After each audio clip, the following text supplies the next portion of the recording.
नमस्कार, मैं अंजना और आप देख रहे हैं न्यूज 24 फर्स्ट एक्सप्रेस। तो आइए शुरुआत करते हैं आज की कुछ बड़ी खबरों के साथ। उत्तर प्रदेश के जनपद देवरिया पहुंचे पूर्व मुख्यमंत्री अखिलेश यादव ने किया प्रेस वार्ता। बीजेपी सरकार पर साधा निशाना।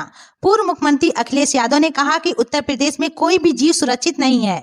कहा, देवरिया हत्याकांड बीजेपी सरकार की खोलकर रख दी पोल। पुलिस के ढुलमुल रवैये के चलते देवरिया में हुआ था चर्चित हत्याकांड। सीएम योगी कहते नहीं थकते, यूपी में है कानून का राज। यदि वास्तव में होता उत्तर प्रदेश में कानून का राज तो नहीं होता देवरिया हत्याकांड, नहीं होती पुलिस अभिरक्षा में अतीक और अशरफ की निर्मम हत्या, लखनऊ कोर्ट में नहीं होती संजीव जीवा की निर्मम हत्या। इसके लिए पूरी तरह से सरकार जिम्मेदार है। पूर्व मुख्यमंत्री अखिलेश यादव ने कहा कि मुख्यमंत्री पोर्टल पर भी पक्षों द्वारा की गई थी अनेकों बार शिकायत, फिर भी नहीं टूटी शासन प्रशासन की कुंभकर्णी नींव। यदि प्रेम यादव की हत्या न होती तो बच जाती सभी 6 लोगों की जान और टल जाता बड़ा और भयानक हादसा और दोनों परिवारों में बरकरार होती खुशियां। सुल्तानपुर में बीजेपी नेता द्वारा चर्चित ब्राह्मण हत्या को लेकर बोले अखिलेश। कहा कि बीजेपी सरकार में ब्राह्मण निशाने पर हैं, जो हमारे देश के पूजनीय हैं। उन्होंने कहा कि बीजेपी से नहीं संभल रही कुर्सी, हो रहे हैं एक के बाद एक बड़े वारदात, जनता में व्याप्त है दहशत का माहौल। पूर्व मुख्यमंत्री अखिलेश यादव ने कहा कि बीजेपी में हत्या, बलात्कार, लूट, भ्रष्टाचार चरम सीमा पर है, जिसका जवाब आने वाले लोकसभा चुनाव में जनता देने के लिए तैयार है। देखिए चंद्रकांत पांडे की खास रिपोर्ट।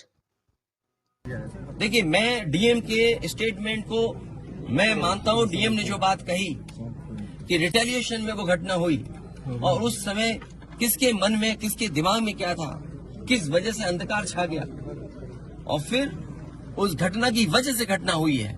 और घटना वो भी गलत है, घटना ये भी गलत है। अगर ये सवाल आप पूछते हैं मासूमों के लिए, मासूमों की कभी जान नहीं जाती अगर प्रेम यादव की जान न गई होती तो। प्रेम यादव की जान नहीं जाती तो किसी मासूम, किसी की जान नहीं जाती। आखिरकार सरकार क्यों इस बात को छिपाना चाहती है कि प्रेम यादव को भुला करके मारा और किसने मारा, धारदार से कैसे मारा। और यही नहीं, आप बताइए सुल्तानपुर में क्या एक ब्राह्मण डॉक्टर को ड्रिल से नहीं मार दिया? ड्रिल से, क्या ड्रिल से नहीं मारा? क्या उनके परिवार के बच्चों को आपने गले लगाए? क्या उनके परिवार के सदस्य अस्पताल मिलने गए? क्या आपने सोशल मीडिया के लिए वो तस्वीरें खिंचवाई कि उनसे गले मिलते हुए तस्वीर खिंचा लें?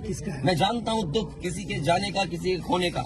आज हम जरूर इस परिवार के साथ हैं या और लोग हैं, लेकिन जब वो अकेले बैठेंगे कभी याद आएगी उनके परिवार के सदस्य की तो उन पर क्या गुजरेगी, सोचिए आप। क्या बेटियां उसकी छोटी, क्या बुलडोजर चलेगा? ये जनता रोक देगी बुलडोजर को। और सवाल ये नहीं है, सवाल ये नहीं है, सवाल ये नहीं है। एक मिनट हो जाएगी ना सवाल।